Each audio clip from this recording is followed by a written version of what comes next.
Well, if you want to sell more without pushing harder, lead better without micromanaging, and unlock the kind of growth that actually scales, stop what you're doing and listen. Today's guest is Allan Langer, one of the most trusted authorities in sales performance and human connection.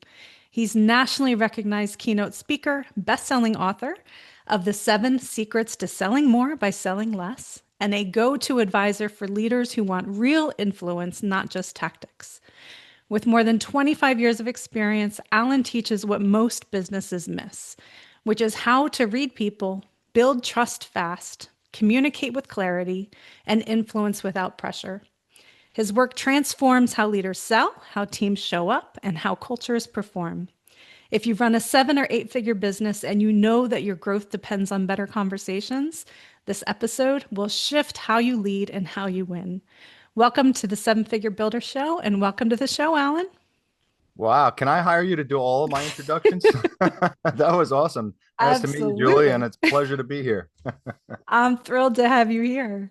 And I want to just dive on in, but can you take us back to a moment where like everything shifted for you, whether it was in your business or personal life, that you realized something had to change? Gee, that's a great question. There's been a couple of, probably more than a couple of shifts, but the things that pop in my head is when I was in my selling days, I cut my teeth in the in-home world of selling Anderson windows. That's where I Mm, spent a majority of my time visiting people in their homes, being that typical in-home sales guy and trying to sell 30, 40, $50,000 jobs in 2 hours. Different type of sale than B2B because that's normally has a longer process and things like that, but not that much as different as a lot of people think. But what shifted for me is when I started realizing that most of the training out there, the sales training, is broken. It's been broken for decades.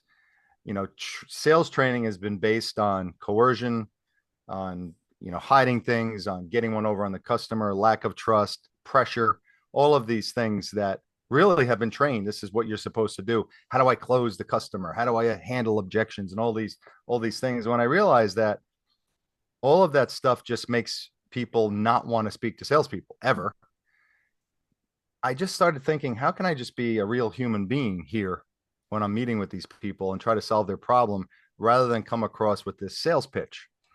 And that's when everything shifted for me. I started looking at, one of the first things I did was I just dove into body language, nonverbal signals. It still, to me, it still to this day boggles my mind that nonverbal communication is not trained in sales. You just can't find it. You'll find individuals doing it. Some good leaders will do it, but besides what I do, there's nothing about nonverbal signals. So that was one where I started looking at body language and then just really trying to have an honest conversation rather than how do I manipulate this customer to buy from me. That was my biggest shift from a sales standpoint. And that catapulted my career. I became the number one salesperson there for quite a long time. yeah, I love that. I remember when I first started my business, I hated sales, hated. And it's Everybody like, does. I'm amazing at what I do. Just freaking pay me. Yeah. You just want to get to, I know I can help you. And I know when I was trying to learn it myself, I was like, I'm a human sponge. So I'm reading everything and I dove headfirst into human psychology and like the same type of angle that you take is body language, tone, right? All those Oh, things. And tone is another huge thing. I remember there was one time I used to drive my old boss crazy because in between appointments, I'd be at Barnes and Noble or, not before the internet, but internet wasn't what it was today. And I'd see something and I'd call him up. Hey, I just found this amazing, thing about the psychology of how the brain works. He's like, what are you talking about? And it was completely different than what, like, follow the process, follow the process. no. Well, the process produces 25% closers. You close 2.5 out of 10 people, and that's supposed to be successful. And that's why the national, I just saw this a couple of weeks ago. When you take every industry in the United States and add all their closing percentages together, the national closing average of every salesperson in the US is 23.3%. That Wow. is stunning to me. So that means Yeah. that basically 7 out of 10 people that salespeople talk to don't buy from them. And that's just a problem. And it's like my mission to like just try to fix the world of sales one team at a time, because it's completely broken. And you can't meet, you're not going to meet one person that will tell you, I love meeting with a salesperson. It just doesn't Mhm. happen. Yeah, no, totally. And my daughter has been working for me in my business, and I've been teaching her. She's 18 years old, and teaching her to be client facing. So she's been doing support and like literally meeting with clients and consulting with them, which is freaking amazing for my opinion. Yeah. And so I told her yesterday, actually, which is why this is fresh in my mind. I'm like, as you're client facing, you are like a primary sales person here. Like you need to learn sales. And this was something we talked about. So I'm talking through with her how to do that. And she's like, I'm gonna have a panic attack. No, you don't have to. But what are people doing wrong? So like you're talking about most salespeople out there are just not doing this the way they should. So what are they doing wrong? Well, there's so many things they're doing wrong. And again, I always blame the sales leadership on this. But then, I don't know if I can blame leadership because they were trained wrong by their leaders, and it just keeps going back and back. Um, I think probably there's a couple of things that really jump off the table. One is they're not asking really good open-ended questions. Most salespeople talk at customers rather than with customers. They ask closed-ended questions, which kills conversations. And the second part of that, it's kind of a piggyback, is they sell their product and not the emotion of owning the product or the service. If you just lead with the features of your product, you're going to be a mediocre salesperson, because people don't buy with logic, people buy with emotion. Mhm. And logic is, oh, look at the features of this, this widget here. It's got this, it's got that, it comes in 10 different colors and blah, blah, blah. That's not going to make me buy. It's going to make, oh, that's pretty cool. But what's the feeling I'm going to get when I own it? I always tell people, why do you think car dealerships make people do a test drive? They want to feel what it's like to be in the car. You can walk around the car and you can look at all the cup holders and the V8 engine and the beautiful colors and the wheels, but until you drive it, you're not going to buy it. Very rarely. So why can't you take that same concept into a regular sales conversation? What's it going to be like to own this SaaS software? What's it going to be like to you know have the ability to send out whatever your SaaS software does? Or what's it going to be like to have a brand new roof on my house? How's that going to feel? Like I tell people, here's a great, very simple comparison. If I'm a roofing salesman and I say to you, Julie, hey, we can put a beautiful new green roof on your house. Okay, typical salesperson question. Or, hey, Julie, you know what? Imagine driving up, coming home from work, pulling into your driveway and looking at your beautiful new green roof every single day. What statement is going to get you more excited about buying that roof? The second one. The second one. Mhm. And it's amazing. I still do a lot of ride alongs with my trainings, and I go with reps or I listen to their recordings. And it's just amazing how many reps just don't even go near that. They just keep talking about features and benefits, and oh yeah, this will be beautiful. Wait do you see, we can do this and we can do that, rather than how's it going to feel? So those are probably the two biggest that I see that they're doing wrong. I love that. And how do people like what are some good questions other than how's it going to feel? But most people go right to the objections, right? Like I have to be able to overcome objections, but it Exactly. you want to back way up and, what would you tell people to have in their mind as they're going in there? Yeah, if you go into a sales conversation wondering how you're going to handle objections, you're going to get nothing but objections, because you're not thinking about the conversation that you're having. If you have a really good, authentic conversation, you don't get too many objections, to be honest. The only objection at that point, if you have good conversation, is probably coming just from the simple fact of buying anxiety, especially if it's a consumer sale. So, but backing up to open-ended questions, the very simple one that works almost every single time is, you tell me, I go to your house to sell you a roof, or we're on the phone talking about whatever the software is, and you tell me your problem. Most reps start selling right away. Oh, great. Well, we can solve this. Let me show you what we have. This software does this, this, and this. Instead of doing that, all you do is say, wow, Julie, tell me more about that. Your problem. Tell me more. How has that affected your business? What has that done to your bottom line? Open-ended questions. And here's something that is always eye-opening when I do this in trainings. I always ask all the sales reps in the room, I'm like, what is the number one closed-ended question that every sales rep asks every single day? And most people go, oh, well, can I, can you place the order or do you want to buy? I'm like, nope, that's not it. And everyone's like racking their brain. I'm like, it's very simple. The number one closed-ended question is, do you have any questions, Julie? Mm, That's what reps ask that all the time. And if I ask you that, Julie, what do you say? no. No. No is the safe answer. It's a safe answer, but it's also psychological because it's the brain Mhm, protecting you. The mhm. brain automatically defaults to negativity and closed-ended answers 83% of the time when you're awake.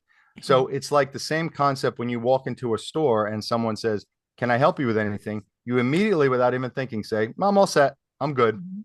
then you walk away like 20 feet and you go, oh man, I need to know where the screwdrivers are. But Right. your brain answered for you because your brain is protecting you. So when you say, do you have any questions or any type of closed-ended question, the brain, without thinking, will say no. All you have to do is very simple. Julie, what questions do you have at this point? Now, that's an open-ended question, same question, but being open-ended, the brain can't help but think of an answer. Even if you have no questions, the brain will think for a second. No, I'm good. I'm good.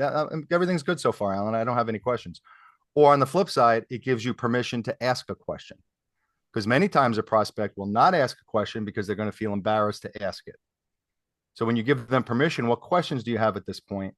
You're giving the customer permission to ask a question, and it's open-ended, and it will start a conversation.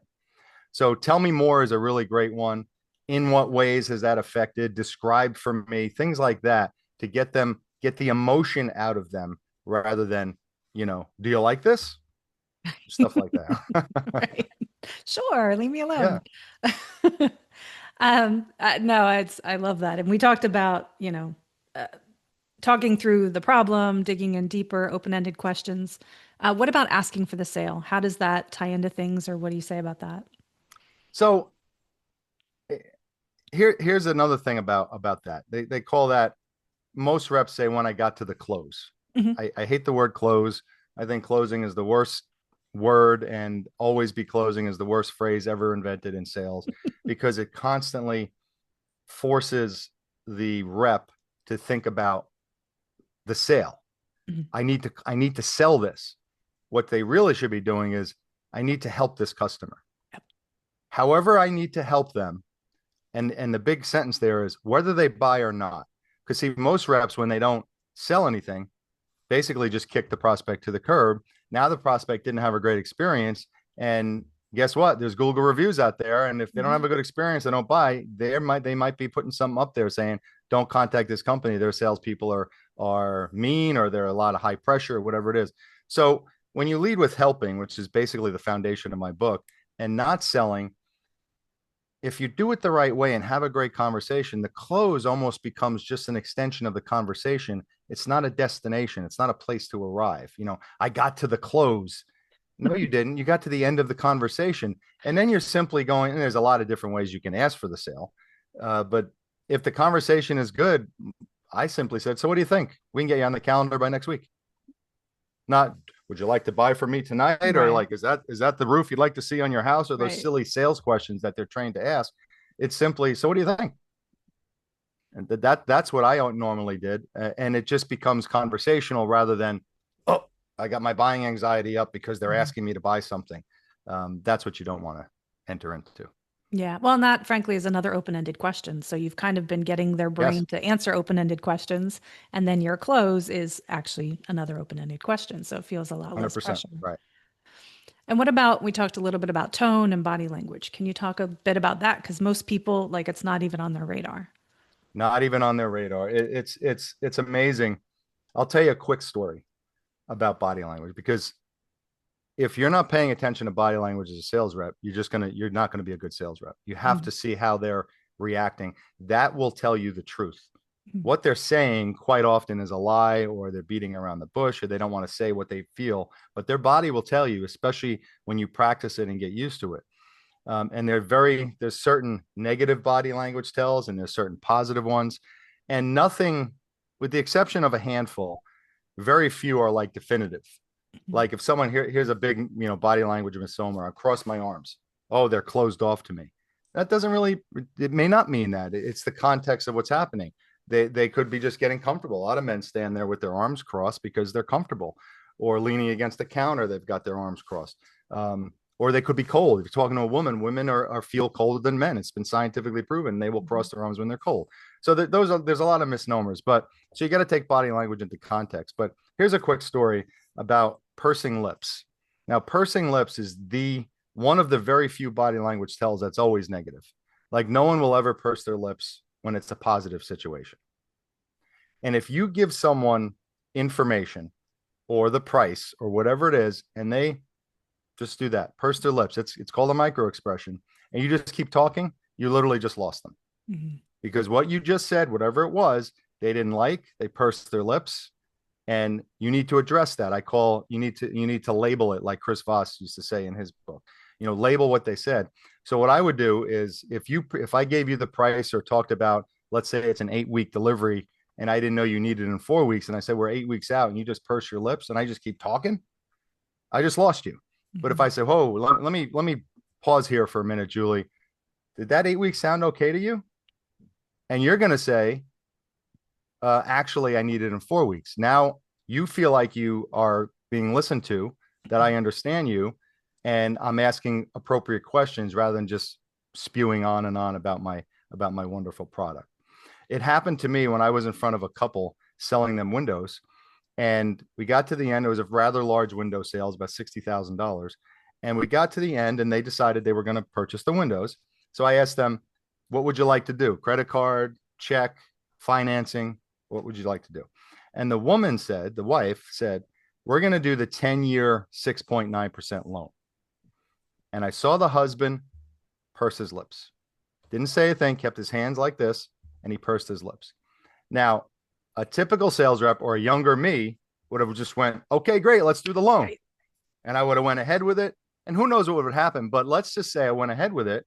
The husband doesn't want to interrupt me or talk about finances in front of me with his wife, but clearly something bothered him. So what I did was I said, you know what? I gotta make a call. I gotta call a customer. Why don't you guys chat a few more minutes? I want to run outside. I'll be right back. 3 minutes later, I come back in. The husband is up out of his chair, meets me at the front door, puts his arm around me, and he goes, come on, Al, we're not going to do the 10-year loan. We're going to do the 12-month no interest loan. I said, great. And the sale went through, no problem. But if I kept going and signed them up for the 10-year loan and the husband didn't want to say anything, guess what happens the next day? Canceled sale. Right. And it's simply because I saw him purse his lips. So that's how important paying attention to little micro expressions are, not only when you get to the end, but throughout, because you could be talking about something very technical, for example, that they don't like, but they're just being polite, nodding their head, and they're like thinking about their son's soccer game tomorrow. And you're talking about the energy efficiency of the glass or how the back end of the software works, and they're like gone. And you just keep rolling along as a salesperson rather than saying, you know what, Julie, it looks like you're not very interested in this. Am I right? And you bring it up, and now they feel, wow, he's actually paying attention. Yeah. Yeah, that was coming to my mind as well as you're talking. My background is in IT and marketing consulting for Fortune 500. So like I can get technical pretty quickly, and then you learn to read people's eyes glazing over of like, okay, they've checked out. But you have to kind of pull them back in and engage them in the conversation. Otherwise you're done. And to your other points, like if you don't address those concerns, they're gonna be objections, right? Right. So, they're going to be objections, or you're simply going to get, well, that sounded great, Julie. Can you email me that? We got to think about it. And that's all. And that's basically a no. They're just being polite. And that's simply because you lost them probably 40 minutes previous. Mm-hmm. And it happens all the time in sales because reps, for the most part, don't pay attention to the customer. Here's another egregious thing. A rep will ask a great question. You will give me an even better answer.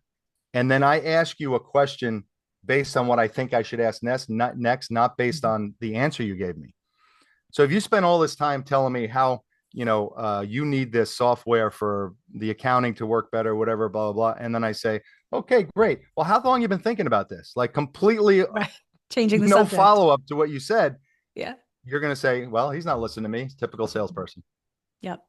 So once you ask an open-ended question and you get a good answer, your next question needs to be have a relation to the answer the customer just gave, Yeah. because then that'll solidify that you're listening to them. Yeah. No, that makes total sense and sees that you're engaged. Yeah, and the customer will feel that, and they'll like you more for it. Mhm. Definitely. And we're Yeah. talking a lot about in-person sales, and I'm curious what your take is on like that versus digital sales. How would those differ, or what do you see with that? It's not much different except for I mean, you're not in person, so you can only see the bust up, or sometimes people just have their face on a Zoom or a Teams call. But since most of us are not dealing with, hardened criminals that know how to manipulate their face, the face is a pretty good way to determine what the person is thinking. Mhm. Even though I'll give you a little test here, Julie. The body is broken into three parts when it comes to body language: the face and the head, the torso and the arms, and then the legs and the feet. Those are the three areas. Of those three areas, what do you think is the most accurate of those three to read? What would you say? Um, I'm gonna say the hands. Nope. Almost everyone says the face or the hands. It's Hmm. actually the feet. Okay. It's the feet and the legs, because the feet and the legs are the furthest from the brain, and you Mm. never think about what your feet or your legs are doing. So there's so many studies about, criminals that are manipulating their faces when they're Mhm. being interrogated or talking to a police officer. They're very good at making their face stay calm or not look, suspicious. But man, you watch their feet, and their feet are facing the exit, or they're jittery or something like that. The Joe Navarro, the famous FBI interrogator who wrote the book "What Every Body Is Saying," when he was interrogating criminals in the bowels of the FBI station, you see on TV like the criminals always across the table. He Mhm. never did that. He always sat catty corner so he could watch their feet, because then he Mm. knew exactly when they were lying. So, but to go back to your point, in the digital world, you're going to see mostly the face. You're never going to see the feet, and Right. sometimes you don't even see the hands. But again, we're not hardened criminals, and our faces are pretty Mhm. good indicators of how we're feeling if you can watch it closely. So if you see someone glance or scratch or do this with their nose or something while they're speaking, those are specific tells that I write about in my book, that you better pause and say, okay, let me pause here for a minute. How are things feeling? Um, because the face did something. So that's what I would mean from a digital standpoint, from a Zoom standpoint. Watch their face, see what they're doing. Um, Quite often, you might see a really micro expression where they glance down. They glance down, they're looking at their phone nine Mm-hmm. out of 10 times, or they glance at their watch and they don't want to, become obvious, but they did it. And as soon as you see that, you've lost them. They're gone. Hmm. They might be paying attention halfway, but you better label that and stop and ask them if everything's okay. Yeah, they're checking out. Yeah. Yeah. Yeah. And we talked a lot about what to say and body language. Are there other small shifts that people can make that you find are really effective? Oh my God, there's so many things that you can do in sales that are done the wrong way. For me, the open-ended questions are great, but there are certain words and phrases you can use. Like one phrase that's amazingly powerful that no one thinks about is actually, it's not even a phrase; it's a word. The word "because." Mm. The word "because" just basically, when you use it, it justifies everything you said afterward, even if it's nonsensical. So, when you say, I think you should buy this software because, and you give a reason, it's justifying the reason to buy the software instead of saying, I think you should buy the software. And I'll give you a study that was fascinating to me. And this is actually in my book. There was a Harvard University linguistics professor back in the 70s. She actually had the same last name as me, Langer, Karen Langer. And she wanted to study the power of the word because. Mhm. So what she did was, back then in the 70s, you may not be old enough for this, Julie, but on college campuses, they had what they call copy centers. Mhm. You walk into a big room, just like in Staples now, they have copy machines around the corner. That's what they used to have on college campuses. And all the kids in between classes would go to these copy centers with literally a handful of dimes, because you had to do a dime per copy, get online and copy their homework or whatever they had to copy. And usually the lines were 10, 15, 20 kids deep. So she decided to do her study there. So what she did was she sent in her volunteers, and the first go round, they asked 100 times. They went up to 100 different lines, and they had a girl walk to the front of the line with papers in her hand, and she said, "Excuse me, can I get in front of you?" She did that 100 times. 97 people said no. 3 people said yes. 3 nice people said yes, but 97 people like, no, get to the back of the line. There's 20 people here. Right. Guess what? She then sent the same girl to another 100 lines and said the exact same thing with one caveat. Excuse me, you mind if I get in front of you? Because I need to make copies. Hmm. Now, how nonsensical is that? Right.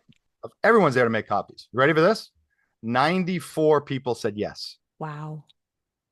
That's stunning. And Wow. it Yeah. simply shows that when you say the word because, the brain starts to justify whatever that person is asking for or telling, even if it doesn't make any sense. So when I tell this story, when I'm doing trainings or keynotes, people are like, well, I wouldn't have said, yes to her.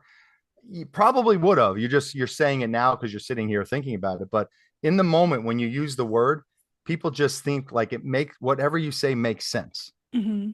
So here's a selling example. Let's say, you're selling software and there's a piece of the software that's an additional purchase. Mm-hmm. So instead of saying, hey, I think you should get this additional piece of the software. Okay. Or, hey, Julie, you know what? Before I let you go, I really think you might want to consider this additional piece of the software because it's actually going to help your your flux capacitor run better, whatever it is. But since I said because, you're going to say, huh, let me think about that. Or it's even better. There are 2 phrases you can use before the word because. Julie, how open-minded would you be about adding the second piece of software to this because it's really going to make your back end, accounting work a lot better. Yeah. I just said, how open-minded would you be? Every person wants to be open-minded. So Mm-hmm. subconsciously, you're like, of course I'm going to be open-minded. And then you said, because it's going to help. Well, let me think about that rather than just saying I should do it. So Mm-hmm. the word because is very, very powerful. Yeah. Yeah, absolutely. No, and I totally geek out on like the exactly what to say phrases. There's so many phrases, right, that you Mm-hmm. can pull into what you're saying. And I'm curious on this one. This wasn't one I've come across before, but I my first career was actually a registered nurse, and I had therapeutic communication as a course, which I hated more than anything. Therapeutic communication. I mean, how to talk to Yeah, a patient. a patient. Okay. So I was teaching communication skills, but that's what they called it. Hated the Okay. instructor, hated the course, but I've used it every day for the rest of my life since then. And one thing that has stuck with me from this course was the word why. And Yeah. they said that the word why instantly elicits a defensive response from people. 100%. And I was curious on your thought with that. Yeah, I shouldn't say 100%, but the word why will put someone in a defensive position, especially how you ask it or during the context of the conversation. It's much better to start with how instead of why. Mhm. Like, for example, why did you wait so long to call us about your roof rather than, so how long has this been going on is much better than, because when you say, why did you do this? People are going to get defensive, even Mhm. if you don't mean it to be a defensive thing. So, yeah, the word why, you got to be very careful. You can use it, but it's got to be in a way where it doesn't come across as you're being accusatory or like, hey, you're a dumbass. Why'd you do this? Because that's what Right. happens when you use the word why sometimes. Yeah. Yeah. It's something I even pulled into my parenting of like just being and just interpersonal relationships. It's funny the things Oh that yeah, stick like how with many you. times do we tell our kids like, "Why did you do that?" Right. Like that's not going You're to like, elicit an answer. "Course." Right. Yep. Are there other phrases that come to mind where people like you don't even think about it unless somebody points it out to you? Yeah, the one I was going to bring up that I kind of brought up with because is it works as sort of reverse psychology. So how open minded would you be if Hmm. when you say that the brain automatically think, well, I'm open minded, so I want to hear what you're going to say. That's one, and the other one is the one of the things I think reps they spend so much time talking about themselves and their product. Hmm. When you actually want to ask questions for the prospect to kind of tell you how to sell them, and a very simple question is, what else have you seen in the marketplace that you've liked? Mm. It's amazing how many reps don't ask that question. Or what have you seen that you don't like is even a better question, because now they're going to answer those and they're going to tell you once they answer those questions, I know exactly what they're looking for. I Mhm. know what they like, what they don't like, and now I can proceed from there. So those types of questions, the who, what, whys, the open-ended ones are great. And then the one, where you want to put the person in the position of what it feels like to own your product or service, Mhm. you can use imagine if. Mm. Imagine what it would be like sitting down with this new software and getting through all your accounting in an hour instead of 6 hours. Imagine what that would be like, Julie. And they'd be like, the brain is going to imagine it, just like Mhm. imagine what it'd be like pulling up in your driveway, seeing your new roof. So imagine if is another powerful one because it puts the person in the position of what it feels like to own whatever you're selling. Mhm. Absolutely. And, for the either sales rep or business owner that's listening and they're like, okay, we're talking about incremental growth here, right? Like, I Mm-hmm. want massive growth. Like, are there things that you would say to help them really catapult things forward that would come to mind? Well, it's very difficult to like have massive growth overnight. Hmm. Growth is incremental. Growth comes, it's just like sales. Everybody wants the one magic bullet. They want the one thing that's going to help, and it doesn't exist. Sales is a bunch of little small things that you do well over the course of the conversation that will get the customer to trust you and like you. It's the same when you're training a team. I tell companies all the time, I'll come in for a 1 or 2 day training thing, but if that's all you're bringing me in for, the needle may move a little bit, but if you want significant change, you need to have a plan for the next 6 months. Right. Bring me in once a month or once every 2 weeks or something like that, so we can make these habits start to stick. Because everyone gets excited during a good seminar. They take a bunch of notes and all they go rah rah, but then 2 weeks later they're doing the same old thing. Hmm. So when you commit to something, just know that change, especially big change, doesn't happen overnight. Most sales reps don't want any change. They a great example. I just trained a company out in Indianapolis, and their sales team had over 40 salespeople there. They were closing as a team at 20%. Hmm. And I looked at the sales process and I could tell why, because the sales process was broken. Mm. So the owners hired me to completely revamp the sales process. But now here's what's amazing. A lot of these 20% closers were resistant to the change, not because it was, like this is going to help you sell better. It was different. Mm. Well, I can't change. Well, but you're closing 20%. You better You need to change or you're not going to have a change. job for much longer. Right. So but it's amazing. Like here's something like this will help you, and people are resistant. As soon as it's changed, people get resistant. So if you're a sales leader and you have a team and you want big change, it has to come across in a consistent, incremental way. So by the end of the year, these reps are selling 2, 5, 10 more jobs a month. And you add that times 10 reps to your bottom line. Now you got some big changes. Yeah. So I'm hearing is intentionality and consistency, right? Doing Yeah. those Yeah. Not one tiny offs. I mean, one things offs are great. over and They're over. fun. Keynotes are good. All that stuff. I'll do them.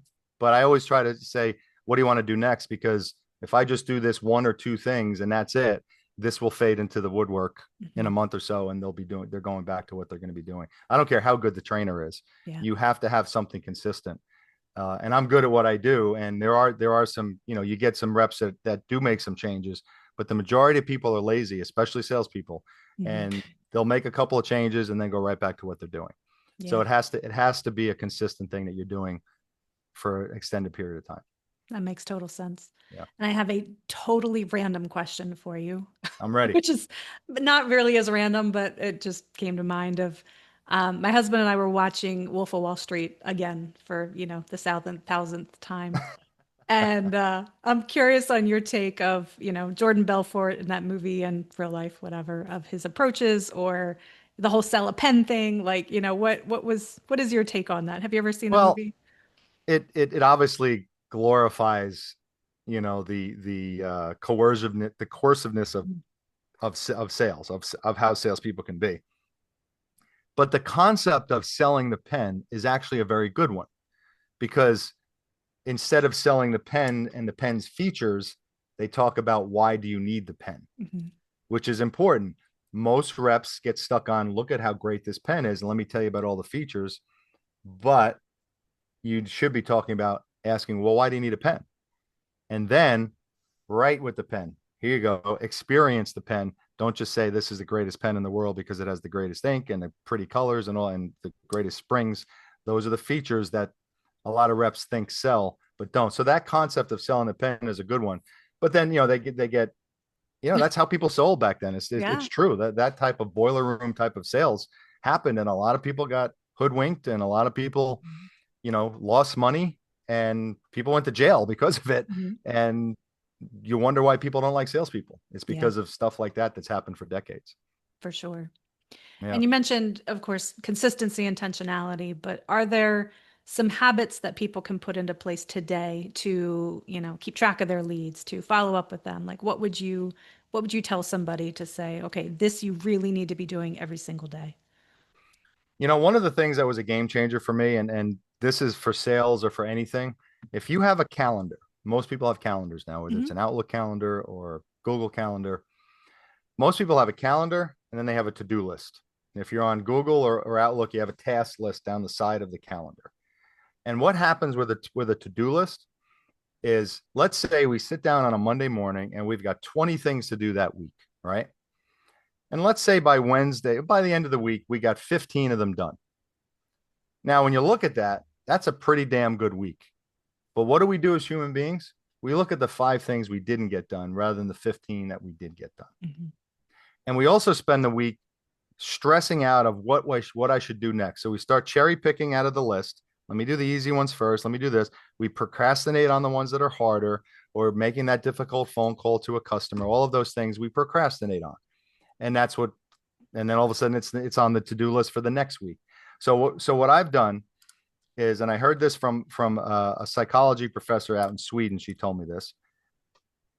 I started putting all of my tasks and my to-do on my calendar as appointments, not Mm. as a task. You put it as an appointment. You give it a start and finish, just like you and I have a start and finish time for this podcast.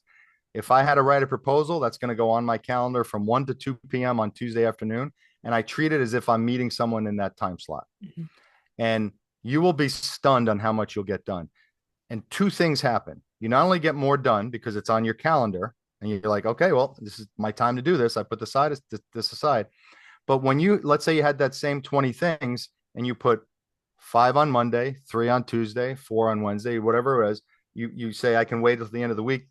And then at the end of the week, it's all done. But on the Monday where you did the 5, you're finished and you feel good about yourself on Monday because you got the 5 things done on your calendar, Right. rather than looking at your to-do list and saying, oh my God, I got 15 things left to do. Yeah. So to-do lists make us feel like crap because we never get them all done. But when you switch it to a calendar and make it an appointment, you'll get more done and you'll feel a lot better about yourself. That's one of the big things that was a game changer for me, and I do it every week now.